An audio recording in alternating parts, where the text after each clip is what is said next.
첫 번째 결혼과 첫 번째 가정, 첫 부부는 바로 아담과 하와입니다. 근데 아담과 하와는 바로 그 원형이 삼위 하나님에게 있습니다. 삼위 하나님의 그 모습을 닮았습니다. 창세기 1장 27절에 보시면은 하나님이 자기 형상 곧 하나님의 형상대로 사람을 창조하시되 남자와 여자를 창조하셨다. 그렇게 했습니다. 하나님의 형상으로 지음을 지었는데 남자와 여자로 만드셨다. 그렇게 한 거죠. 그러니까 여기서 하나님의 형상이라는 것은 어떤 하나님의 어떤 생김새나 그런 걸 이야기하는 게 아니라 관계를 이야기하는 겁니다. 성부, 성자, 성령 하나님의 관계처럼 남자와 여자로 사회적인 관계적인 존재로 만드신 게 바로 하나님의 형상이라는 그런 말이 의미입니다. 하나님이 남자가 부모를 떠나 그 아내와 연합하여 한 몸을 이룰지라 그렇게 하시면서 결혼을 명령하셨는데, 결혼은 바로 이 삼위 하나님을 반영하는, 하나님을 나타내는 것입니다. 성부, 성자, 성령 삼위 하나님이 마치 하나인 것처럼 존재하시고 계시고 그리고 사역하시고 일하시는 것처럼 부부도 남자와 여자, 남편과 아내가 한 몸이 되어서 동거하고 살고 그렇게 하는 겁니다. 이 삼위 하나님의 관계를 설명하는 용어 중에 페리코레시스라는 그 말이 있습니다. 페리코레시스라는 말인데, 이것은 주위를 돌면서 춤을 추는 걸 이야기를 합니다. 그러니까 한 쌍의 남녀가 댄스를 추는 것, 춤을 이렇게 추는 걸로 하나님의 존재하시는 것과 하나님의 사역을 이렇게 설명을 했는데 아주 기가 막히게 잘 설명 비유를 했다고 그렇게 생각합니다. 하나님이 존재하고 하나님의 사역하는 것 마치 두 남녀가 춤을 추는 것 같은 그런 것으로. 그러니까 여러분, 춤은 어떤 것입니까? 춤이라는 것은 기쁠 때 우리가 춤을 추지 않습니까? 우리 기쁨의 표현입니다.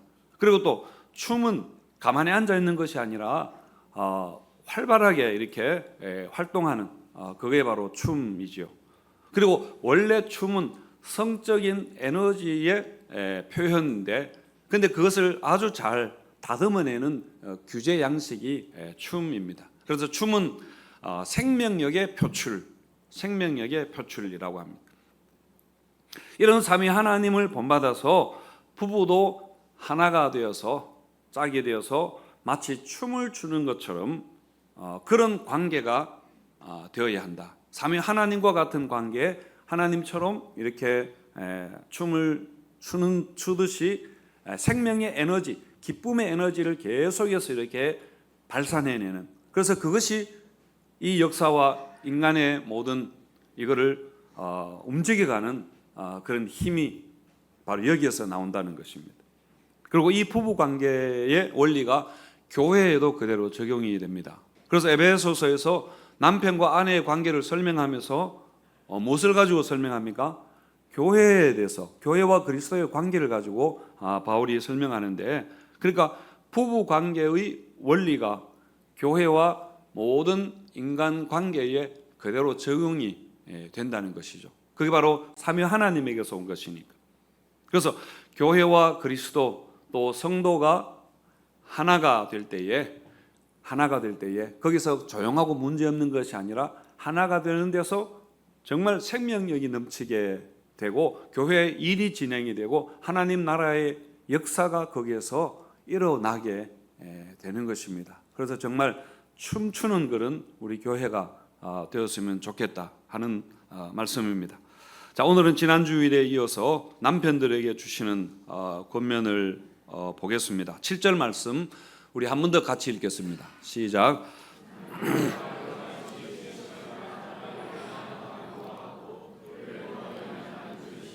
생명의 은혜를 함께 이어받을 자로 알아 귀히 여기라. 이는 너희 기도가 막히지 아니하게 하려 함이라. 아멘. 아내에 대한 말씀은 3장 1절에서 6절까지 6절이나 되었는데 남편에 대해서는 한 절밖에 되지 않습니다. 아내분들, 여성분들 생각으로는 남편들이 훨씬 문제가 많고 고쳐야 될 게 많을 텐데, 그래서 남편 전서, 남편 후서 뭐 이렇게도 모자랄 텐데 어떻게 겨우 한 절이 뭐냐 이렇게 하실 수 있을 겁니다. 베드로가 대충 이렇게 넘어가려고 하는 것이 아니라 당시의 가정에서 남편들이 믿지 않는 경우가 훨씬 더 많았습니다. 그래서 남편의 구원과 전도를 위해서 하나님이 아내들에게 더 자세하게 그렇게 말씀했을 것이고요. 그리고 또 그 당시는 아무래도 남성 중심의 사회여서 여성들은 사회적인 약자였습니다. 그래서 여성들이 아무래도 조심해서 그렇게 생활을 해야 해서 더 길게 이렇게 이야기했을 수도 있습니다. 그리고 또 뭐 쉽게 우리가 생각할 때 남자들은 길게 이야기하면 싫어하잖아요. 간단하게 핵심만, 저도 아내에게 결론만 이야기해라. 처음부터 다 이야기를 하려고 해서 결론만 이야기해라. 핵심이 뭐냐? 그렇게 하는데 아마 그런 것도 있을 수 있을 겁니다. 비록 한 절이지만은 중요한 세 가지의 명령이 여기에 나오는데, 남편들아 아내와 동거하라. 그리고 남편들아 지식을 따라 아내를 사랑하라. 그리고 귀하게 여기라입니다. 자, 첫 번째가 남편들아 아내와 동거하라. 남편들아 이와 같이 지식을 따라 너희 아내와 동거하고입니다. 동거하다는 말은 육체적으로 그리고 정서적으로 그리고 영적으로 함께 하는 것, 함께 사는 걸 이야기합니다. 당연히 부부가 물리적인 공간, 같은 집에 같은 방에 그렇게 거주하는 게 동거하는 것입니다. 어쩔 수 없는 경우에 뭐 주말 부부 또 기러기 부부도 할 수는 있겠지만은 그러나 원칙은 동거하는 것. 함께 부부는 같이 살아야 된다. 절대로 떨어지면은 안 좋다 이야기고요. 그리고 이 말은 남편과 아내 사이에 성적인 관계에 대한 권면도 포함되고 있습니다. 그러니까 부부가 서로에게 성적인 책임을 다하라 하는 것도 그런 의미가 있습니다. 뿐만 아니라 정서적인 대화 그리고 감정 나눔, 그것을 나누는 시간을 함께 하라. 대화 나누고 정서적인 교감을 나누는 시간을 함께 하라. 그리고 나아가서 영적으로 서로 함께 기도하고 큐티하고 예배하고 이렇게 가정을 신앙으로 세워나가고 신앙의 대화를 나누고 이것도 바로 영적으로 함께 동거하는 것이죠. 이렇게 해야 아내와 연합해서 한 몸이 되어간다. 한 몸이 이루어져 간다 하는 겁니다. 소설가였다가 정치를 하신 그 김한길 씨가 쓴 눈 뜨면 없어라라는 수필책에 이런 내용이 나오는데요. 이렇습니다. 가난했던 신혼부부가 미국으로 가서 미친 듯이 열심히 공부하고 일했다. 하루는 내가 밤을 새우고 다른 날은 아내가 밤을 새우고, 그래서 아내는 변호사가 되었고 나는 신문사의 사장이 되었다. 현지 교포사회에서는 젊은 부부가 성공했다고 부러워했다. 방 하나짜리 셋집에서 벗어나 바다가 내려다 보이는 언덕 위에 대저택을 새로 지어 이사한 뒤 한 달 후에 우리는 이혼했다. 함께 하려고 그렇게 열심히 했는데, 함께 하려고 그렇게 열심히 했는데 했습니다. 그러니까 두 사람의 성격 차이가 심해서 이혼했거나 또 다른 어떤 큰 문제가 있어서 그렇게 된 것이 아니라 공부하고 돈 번다고 함께 하지 못한 것이라, 함께 하지 못한 결과라라는 그런 회한을 담은 그 내용입니다. 그래서 여러분, 부부관계의 가장 중요한 것, 함께 사는 것입니다. 어떤 일이 있어도 함께 동거하는 것입니다.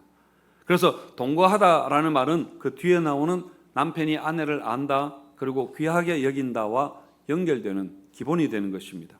여러분, 함께 살아야 아내에 대해서, 남편에 대해서 알게 됩니다. 우리가 잘한다고 생각하고 다 한다고 이렇게 생각을 하지만은, 여러분 뭐 살아보셨지만은 10년, 20년, 30년 지나도 계속해서 새로운 것들을 우리가 알게 되잖아요. 몰랐던 사실들을 우리가 계속 이렇게 알아갑니다. 그래서 내가 다 안다 이렇게 생각하면 안 된다는 거죠. 함께 하면서 계속 알아가야 하고, 또 비슷한 말 같은데요, 함께 해야 그 가치를 알게 됩니다. 얼마나 좋은 사람인지 귀하게 여기게 되는 것입니다. 생텍쥐베리의 어린 왕자에서 이런 이야기가 나오죠. 내 장미꽃을 그렇게 소중하게 만든 것은 내가 그 장미꽃을 위해서 소비한 시간이란다 라고 그렇게 말하는데, 그러니까 장미를 위해서 그렇게 가꾸고 신경 쓰고 돌보고 그렇게 했기 때문에 아름답다는 것처럼 서로에게 시간과 마음을 쏟는 만큼 아름답게 되는 겁니다. 사랑이 깊어지게 되는 겁니다. 그리고 그 사람의 아름다움을, 진정한 가치를, 여러 가지 부족한 것 때문에 묻혀있고 무시되던 그런 것들이 진정으로 드러나게 알게 된다. 그런 이야기이죠. 여러분, 아내와 동거하라. 이것이 가장 결혼의 기본이면서 중요한 그런 말씀입니다. 자, 두 번째는 아내를 알라. 지식을 따라 사랑하라입니다. 남편들아 이와 같이 지식을 따라 너희 아내와 동거하고 그를 더 연약한 그릇이요 또 생명의 은혜를 함께 이어받을 자로 알아라. 그렇게 했습니다. 하나님이 하와를 만드실 때에 아담을 깊이 잠들게 하시고 그래서 아담은 하나님이 어떻게 하와를 만드는지 전혀 몰랐습니다. 일절 거기에 관여하지 않았습니다. 만약 아담이 깨어서 이렇게 함께 하나님과 하와를 만들었다면 어떻게 됐겠습니까? 얼마나 말이 많았겠습니까? 눈은 이렇게 하라, 코는 저렇게, 이렇게 하고 저렇게 하고 굉장히 이야기 많았을 텐데 하나님은 아담이 전혀 모르게 하나님이 만드셨습니다.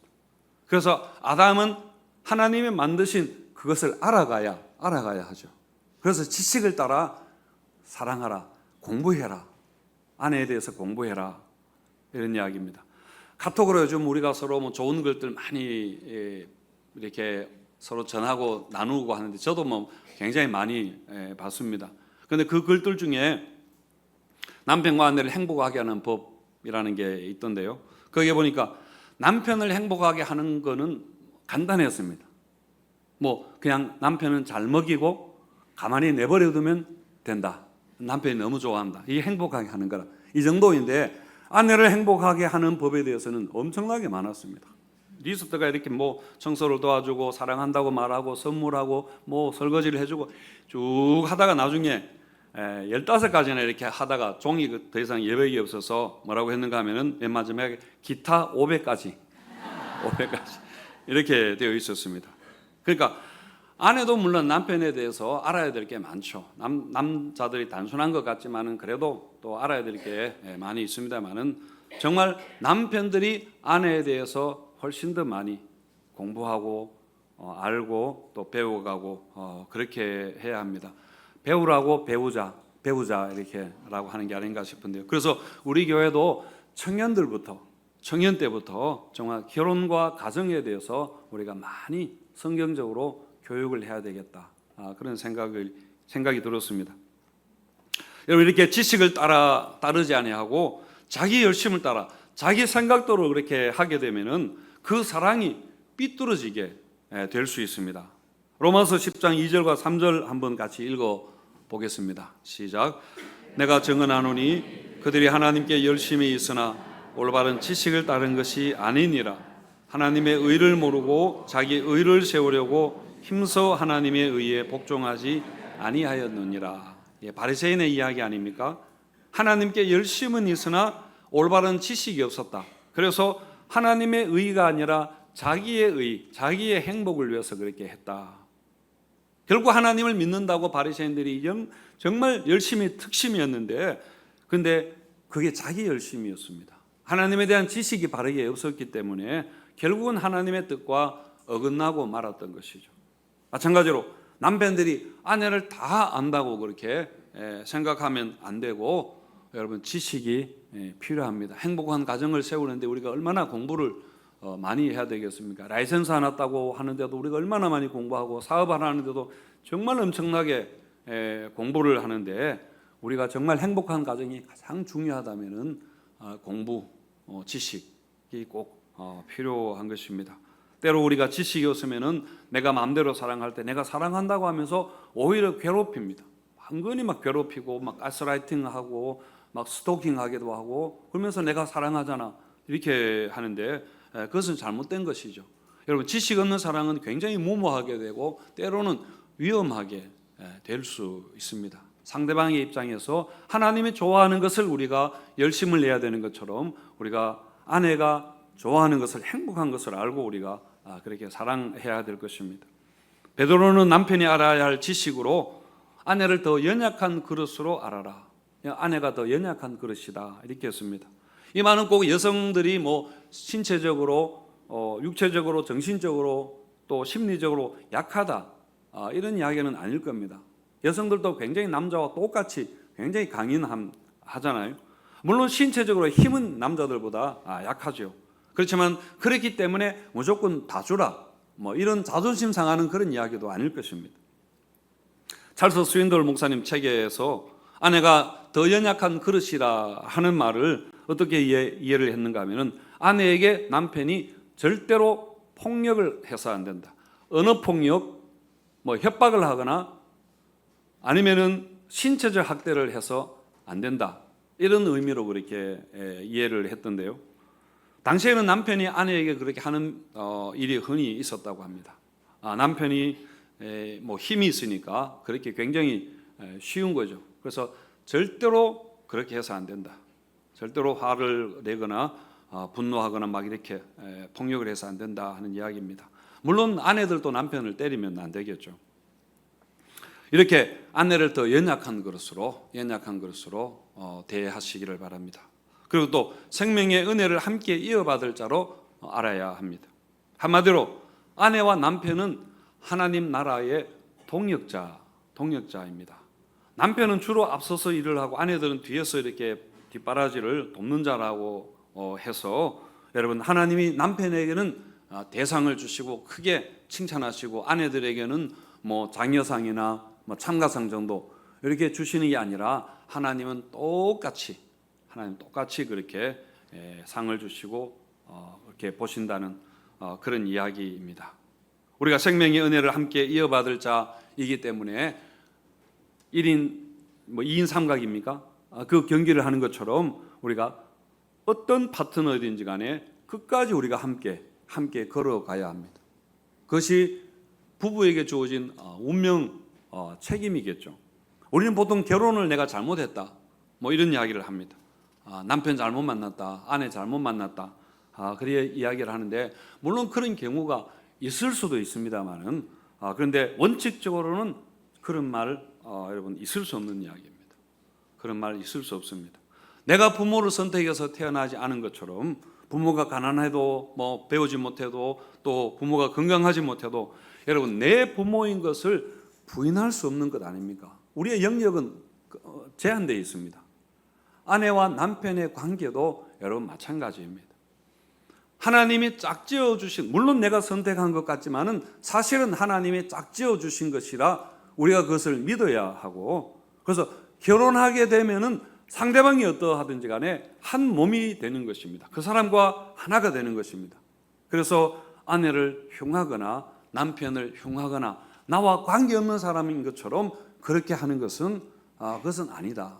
그것은 자기를 흉하는 것이다. 그런 말씀이죠. 나보다 훨씬 좋은 사람 만나서 행복하려고 막 결혼을 굉장히 망설이고 그렇게 하지 않습니까? 물론 충분히 이해는 됩니다. 그러나 상대방은, 내가 훨씬 좋은 사람 만나면 상대방은 자기보다 훨씬 나쁜 사람을, 안 좋은 사람 만나야 하는데, 여러분 그거는 또 공평하지 않잖아요. 그 욕심을 우리가 내려놓고 우리가 하나님이 짝지어 주시는 대로 만나서 결혼해서 만들어가는 겁니다. 이미 완성된 것을 만들어서 뭔가 이렇게 막 잘 살려고 하는 것보다는 하나님이 짝지어 주시는 대로 만나서 이렇게 막 같이 만들어 가는 거죠. 결혼에 있어서도 우리가 너무 욕심을 내지 않아야 할 것 같습니다. 외적인 조건으로 좋은 신랑감, 좋은 신부감, 일자리가, 직장이 좋아야 된다, 다 이렇게 이야기를 하는데, 저도 소개시켜주면 직장이 시원찮다고 아예 거들떠 보지도 않던데요.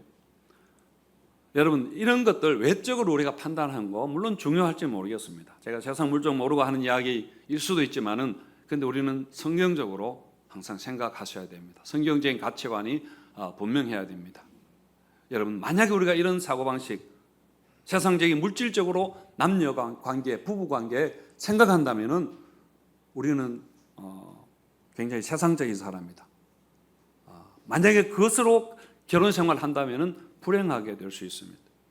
여러분, 에베소서에서 남편들에게 주신 권면의 말씀을 우리가 한번 들어보겠습니다. 에베소서 5장 25절에서 28절 말씀인데 우리 같이 한번 읽겠습니다. 시작.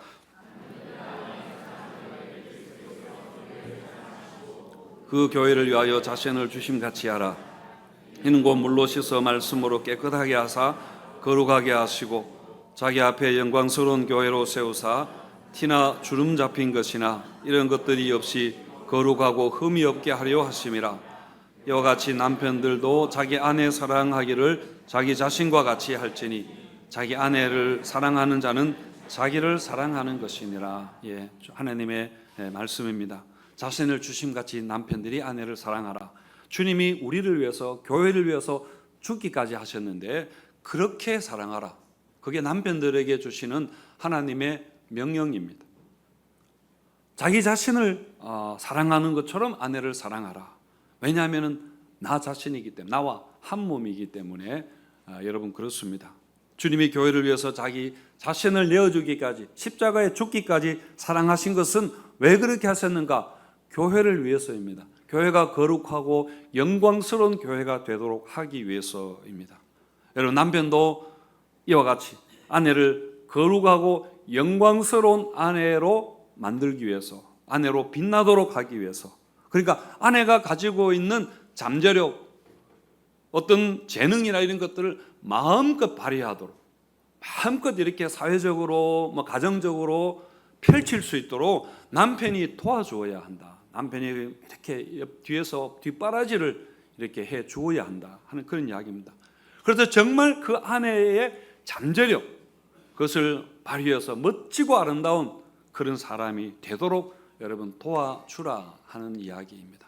결혼하기 전에 조건은 아무것도 아닙니다. 돈이 학력 아무것도 아니고, 결혼하고 나서 그 이후에 60년, 80년의 인생을 어떻게 만드느냐 하는 것은 바로 부부에게 달려 있는 것이죠. 호세아서에서 힘써 여호와를 알자 그렇게 했는데, 남편들은 아내를 위해서 힘써 아내를 알고 어떻게 아내를 사랑할까 하는 그런 것을 공부하시고 정말 지식 있는 그런 사랑을 하시면 좋겠습니다. 예, 저도 설교하면서 굉장히 찔립니다만은 그래도 하나님의 말씀이니까 노력하겠습니다. 예, 세 번째로 아내를 귀하게 여기라입니다. 남편들아 아내를 귀하게 여기라. 귀하게 여기라. 값진 보배를 보배로 다루라 그런 뜻입니다. 여러분 집에 고려청자가 있다면 우리가 발로 차고 이렇게 함부로 대하지 않습니다. 그런데 고려청자보다 훨씬 더 귀한 것으로 우리가 알아라 그런 말씀이죠. 아내들이 남편들에게 가장 바라는 거, 돈 많이 벌어오는 거, 이렇게 다 할 수 있습니다만은 사실은 내면으로 가장 바라는 거, 나를 소중히 여기는 거, 나를 소중히 여기는 거라고 그렇게 이야기를 합니다. 형제들이 결혼하기 전에는, 연애할 때는 얼마나 잘합니까? 자매들에게 굉장히 잘하죠. 자동차 문도 이렇게 열어주고 선물 안 해도 되는데 선물하고 꽃도 하고 무거운 거 있으면 들어주기도 하고, 또 감정도 다 배려해서 어떠냐고, 마음이 어떠냐고 물어주기도 하고, 하여튼 얼마나 그렇게 잘합니까? 그러다가 결혼하고 나면은 어떻던가요? 네, 달라지게 되죠. 그다음부터는 나한테 그렇게 해달라, 나한테 해달라, 그렇게 해주기를 바라는 그런 경향이 남자들에게 있습니다. 서양에서는 남자가 여자를 배려하는 게 이게 문화로, 에티켓으로 참 자리가 오랫동안 잘 잡혀 있는데, 아무래도 동양의 유교권 문화에서는 많이 변화되었습니다만 그래도 부족하죠. 타이타닉호가 침몰했을 때에 이제 침몰하고 구명보트에 먼저 태운 사람들이 여자들 태우고 어린아이들을 태워서 이렇게 우선으로 보내고, 남자들은 어떻게 했나요? 다 배와 함께 가라앉아 죽었습니다. 물론 영화에서 그렇습니다만은, 만약에 이게 조선시대에 이런 일이 벌어졌다면 어땠을까? 당연히 남자들이 보트를 먼저 차지하고 에헴 하면서 앉아가지고, 그래서 조금 가다가 파도가 쳐서 뒤집어졌을 것 같은데, 여러분 이렇게 남편과 아내가 서로 사랑하고 존중해야 되는 것, 왜 그렇게 해야 되는가? 결국은 하나님께 가까이 가기 위해서입니다. 하나님께 가까이 가기 위해서. 실절 마지막에 보시면은 이는 이렇게 해야 되는 것은 아내가 남편에게 순종하고 남편은 아내를 동거하고 귀하게 여겨야 하는 것은 너희 기도가 막히지 않게 하려 함이라. 이렇게 했습니다. 여러분 부부간에 불화하고 불신하고 존중하지 않고 이렇게 하면은 당장 기도하기가 여러분 힘들지 않습니까? 아내가 집에서 막 속상해가 막 울고 있는데, 그리고 남편이 화가 나서 집을 나가버렸는데 아무렇지도 않게 교회 와서 두 손 들고 찬양하고 기도하고, 여러분 그렇게 할 수 없습니다. 그래서 우리가 예배하고 기도드리기 전에 남편과 아내가 화해해야 하고요. 그건 바로 하나님께 순종하기 위해서, 기도가 막히지 않도록 하기 위해서 그렇게 해야 될 것입니다. 월터 트로비시의 나는 너와 결혼하였다, 옛날에 굉장히 유명한 책, 결혼에 관한 책이었는데 그 책에서 부부의 관계를 삼각형으로 그렇게 설명하는 부분이 나옵니다. 삼각형 밑부분에 남편과 아내가 있고 꼭지점에 하나님이 계시는데요, 남편과 아내가 가까워지는 법, 그것은 꼭지점을 향해서 가는 것입니다. 하나님을 향해서 그렇게 가까워지는, 나아가는 것, 그게 바로 남편과 아내가 가까워지는, 하나가 되는 그런 길이다. 그렇게 보는 것이죠. 제가 결혼 주례할 때 자주 언급하는 내용인데, 미켈란젤로가 그린 천지창조라는 그 그림이 있습니다. 천지창조라는 그 음악도 오라토리오도 굉장히 좋지만은 저는 이 그림이 참 좋습니다. 어떤 미술적인 것은 사실 잘 모르고 그 의미가 참 좋다 생각합니다. 하나님이 아담을 만드시고 아담에게 이제 생명을 불어넣어서 아담이 사람이 되게, 생명이 되게 하는 그 장면인데요, 하나님의 손가락, 아담의 손가락이 서로 맞닿아 있습니다. 거기에서 하나님의 생명, 하나님의 것이 아담에게로 이렇게 흘러가게 되는 것입니다. 마찬가지로 여러분 가정도 그렇습니다. 행복한 가정이 되려면은 하나님과 맞닿아 있어야 됩니다. 그래서 하나님의 생명이 부부에게 가정으로 흘러가야 됩니다. 하나님의 모든 좋은 것, 하나님의 그 복이 맞닿아 있는 데서 그렇게 흘러가게 되는 것입니다. 단절되면은 여러분 생명이 죽게 되는 겁니다. 그래서 우리 기도가 막히면은 숨을 못 쉬고 죽는 것처럼 마찬가지로 기도가 막히면은 여러분 이렇게 되는 겁니다. 그래서 기도가 막히지 않게 해야 됩니다. 기도가 막히지 않게. 자, 지난번 제가 아내들이 남편에게 해야 될 몇 가지 그렇게 했는데 잘 실천하셨는가 모르겠습니다. 오늘 남편들이 실천할 거, 또 부부가 함께 실천할 거 몇 가지를 말씀드리고 마치겠습니다. 역시 찰스 스윈돌 목사님 책에 나오는 내용인데요. 자, 첫 번째 우리 실천할 내용 숙제입니다. 한번 보시기 바랍니다. 앞으로 일주일 동안 부부가 함께 시간을 보내면서 배우자에 대해서 고맙게 생각하는 것 딱 네 가지만 적고 그것에 대해서 이야기를 나누는 겁니다. 이야기를 이렇게 나누시고, 자, 두 번째는 베드로전서 3장 1절에서 7절 말씀을 지침으로 당신이 배우자를 대하는 태도 가운데 바꾸어야 할 것, 그를 인정하라. 한 가지를 인정하라. 당장 바꾸지 않더라도 내가 이걸 잘못했다, 내가 당신을 너무 무시했다, 내가 말을 너무 끝까지 들어주지 않았다, 아니면은 너무 반만 이렇게 달라고 했다, 이런 것들 한 가지를 여러분 인정하는 것, 인정하십시오.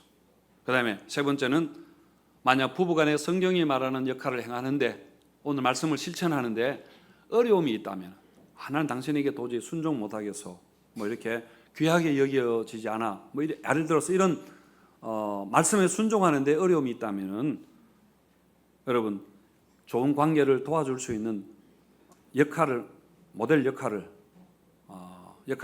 한번 찾아보라. 어떤 교회에 우리 장로님의 가정이나 아니면은 또 다른 책에서나 누구에게 상담가나 이렇게 한번 찾아보고 같이 좀 이야기하는, 그래서 좋은 가정을 세워 나가시기 바랍니다. 하나님이 가정을 만드셨습니다. 그리고 우리를 가장 하나님이 잘 아십니다. 우리의 행복을 위해서 남편과 아내에게 하나님이 주시는 말씀입니다. 이 말씀 잘 순종해서 정말 하나님 보시기에 좋은 가정 만들어 가시는 여러분 되시기를 주님의 이름으로 축원드립니다.